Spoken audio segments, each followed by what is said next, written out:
Hello and welcome to the 2022 Cass County Coterie number 2 presented by Hefty Lefty Disc Golf and the Omaha Disc Golf Association. My name's Lupe Dimas, joined by Blaine Wood, one of the featured pros on this card. Blaine, how's it going? Man, it's going well. Glad to be here, and appreciate you doing this for us. Absolutely. So we're taking a look at the competitors for this card. We've got yourself from Lincoln, and then we've got a couple of new faces to the area, guys from Minnesota, guys that you met at another tournament. Yeah, so I met Dalton and Brandon up in Wisconsin last year. Got pretty close, and they messaged me saying they wanted to come down and play. Awesome. And then, of course, we've got James Chamberlain out of Kearney, Nebraska. And then closing out the card, sponsored by Infinite Discs, Blaine Anderson from Lincoln as well. So, good card. Getting ready here for hole number 1.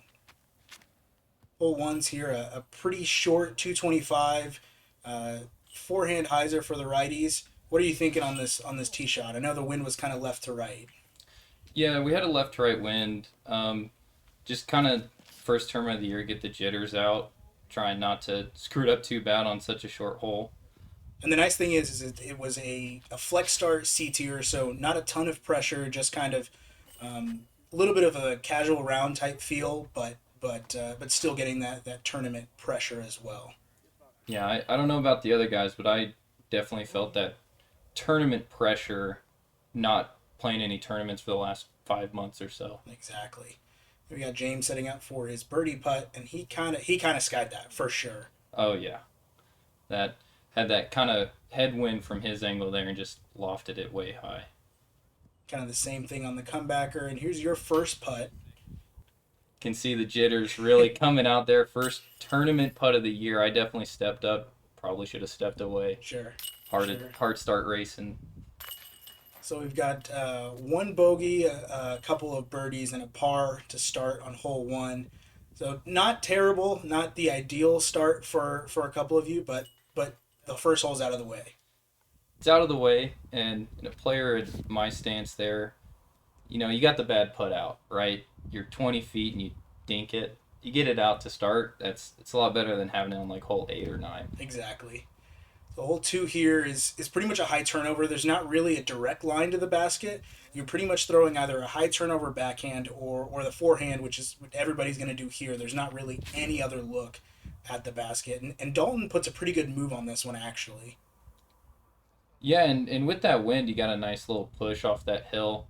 Um, you can see when the camera kind of pans left, there's a little snow sled there, and it definitely made it probably 10 degrees cooler with that wind when we were right next to it. Yeah, absolutely. It was definitely a cold, windy day, but once you got away from that snow hill, it definitely got a lot warmer. And the one thing you'll notice about Mahoney Park here is that the front nine is significantly shorter than the back nine. Even in the pin placements that the tournament was in, it was in the short pin positions, but still the front nine is much shorter than the back nine, and so you'll see a lot more putter mid throws, as we see there.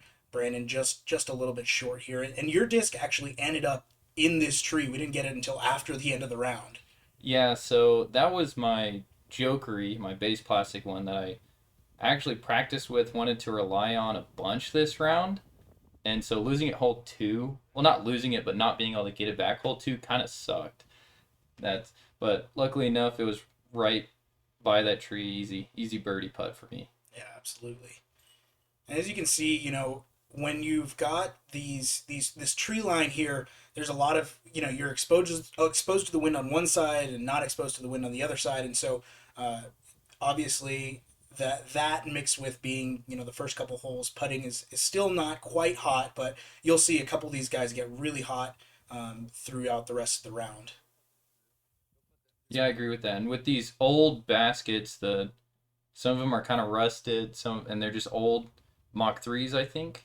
Yeah, Something Mach like that. 3s. So So they tend to not catch too well in general. exactly. Heading on to hole 3 here, as you can see, most of our card, I think all of our card actually takes the high forehand route. You can kind of see there's a break in the trees through the middle, but I think that's more of a sucker's gap. I think more of the rec and intermediate players will try to take that gap, people that might not have the forehand to get down there. But it's really just trust. Throw it out wide and trust it to come back. And especially around like this day where there was no OB, so you have no danger going into the tall grass or going long into the water feature. Yeah, I think that's a good point. Is no B at Mahoney really changes the way you attack this course because usually all this long grass plays OB, which is a huge difference in how it plays out. As we see Brandon there kind of skied it, and sort of the same thing with James. It's a tough downhill putt, and it's more downhill than it even looked on camera. But with that wind, you just didn't know how much you needed to loft it, and obviously a great putt there from Blaine, kind of getting that confidence going early on, and a good one there for yourself as well. That must have felt good to squeak that one a little bit, but finally seeing it go into the chains, from a longer distance feels good as well.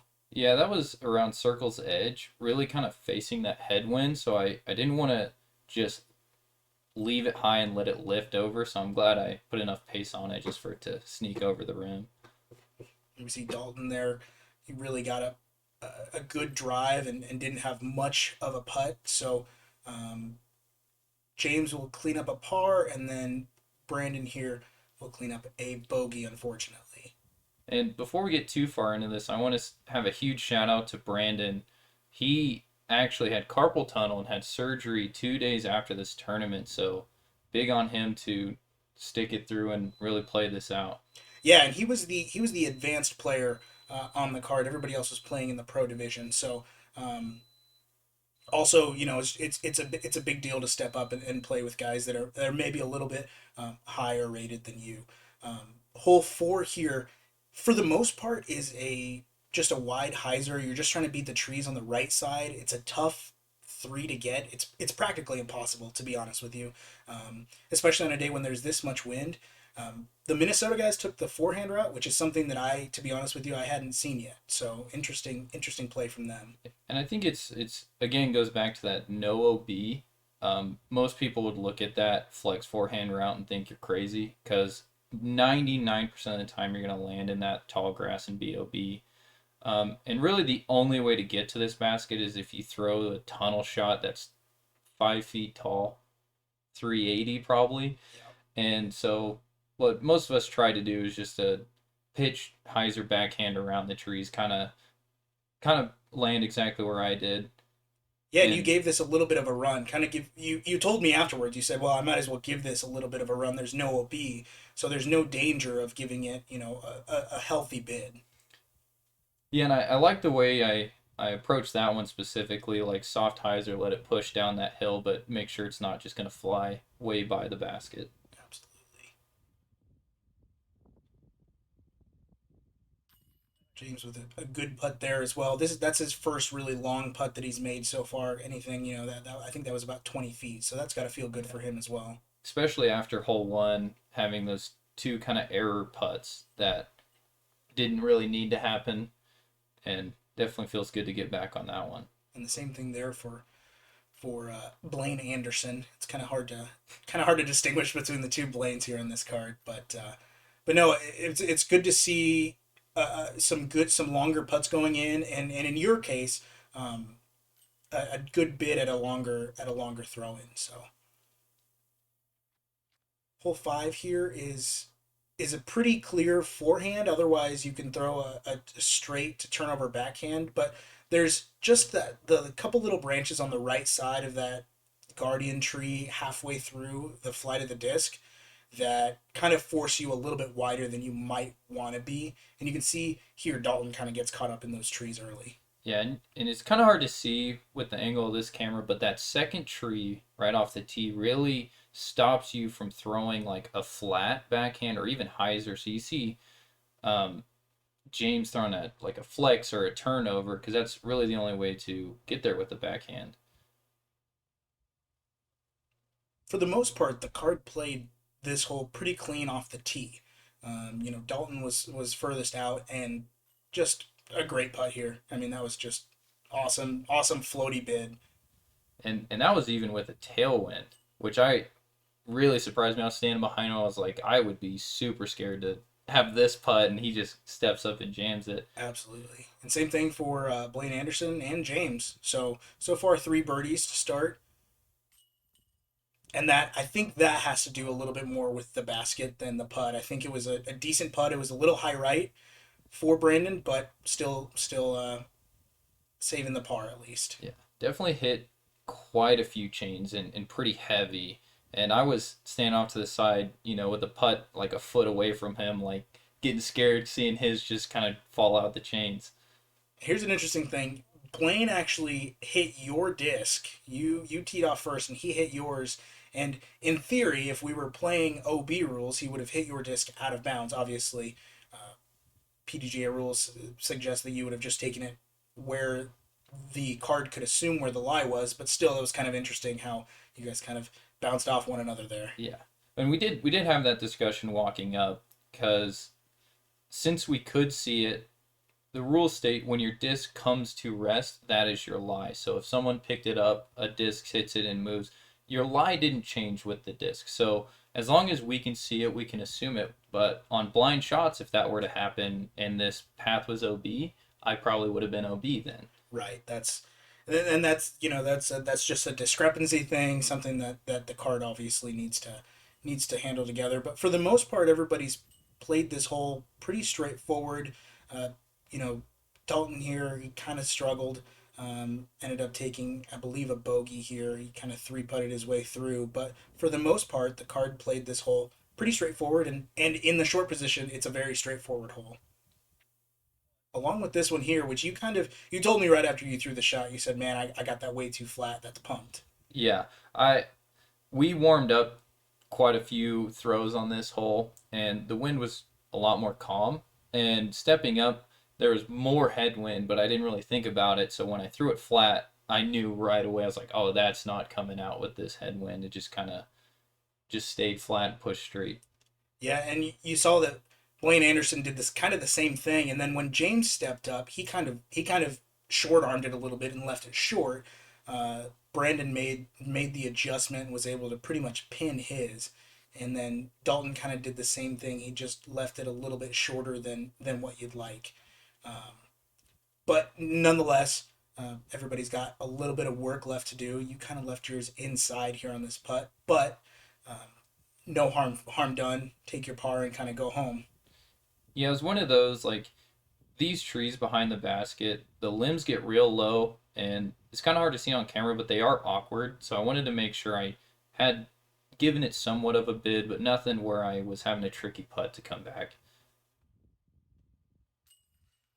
So James capitalizes with the birdie there, and you can see there's a CTP flag here, and that is absolutely based. I didn't even check who it was, but somebody had put it under the basket. James had looked at it and said, "Wow, somebody actually parked this basket." So I'm curious who that was. Worst part about this hole was when we were warming up, through the same disc, same line, no headwind, skipped, hit the top of the basket. And I was like, man, just do that again. We got hole 8 here, and you can't really see the basket. It's pretty downhill, but it's pretty much straight behind the tree, just ahead of us right there. And you can see that Brandon skips, and he's just inside of the basket there. Now you had a really good toss on this hole. Your tee shot was good and high, but controlled enough to where it wasn't going to go too far left. It was almost straight up and down. Yeah, that was my other jokery. I think it's just called premium plastic, and it's very overstable for a jokery and doesn't really like to glide, kind of like an AVR3, AVR X3. And so I just threw it high, let the wind push it left, and let it just kind of fall like a spike hyzer. Yeah, and you can see that for Blaine Anderson, he was trying to do the same thing with a harp, but the harp is a little bit of a straighter disc, and in its mid-flight, the wind caught it and just carried it and kind of helicoptered it straight. But that's a great putt for you for birdie, and the same thing for James. Yeah, that was definitely a good feeling putt for myself. I'm kind of an in between a spin and a push, more of a spin putter. So when I have that soft headwind, I really like just having a chest out putt, let the wind keep it on the same level.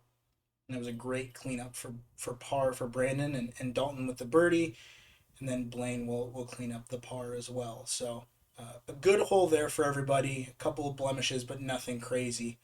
heading into hole nine, the last hole here on the front nine. And I think if I remember right, everybody played this hole pretty straightforward. It's just a straight flat shot with a putter or a mid, really. Yeah, and it's I'm not sure how accurate the course distances were even on the score sheet at the end, just because this course is old and it's changed a bunch of times. So this 280 to 300 is the right distance. So putter mid shouldn't really be doing anything else. Brandon's got a little bit of an excuse with carpal tunnel. You can't really put all the power you want on it. Yeah, absolutely. And you can see here, Blaine, he watched the flight of this disc, and just didn't like it at all. I think he thought it was going to come out a little bit earlier, but there was just enough of a wind that it just kind of held it straight. Yeah, and that's another thing. We had the hill going up to the left, so it's down left to right, and with a tailwind, as soon as you get a disc on anhyzer, it's just going to keep pulling that way. So Yep. he disc wasn't stable enough to come out, just kind of pushed right. So everybody else finishes with a birdie. So on the front nine, pretty solid front nine for yourself. You end up at 6 under. Blaine Anderson at 4 under. Dalton at 4 under. James at 3 under, and Brandon at 2 under. Pretty healthy round. Yeah, definitely felt good about it. Trying to keep the momentum. Hopefully the wind kind of stays even with where it's at.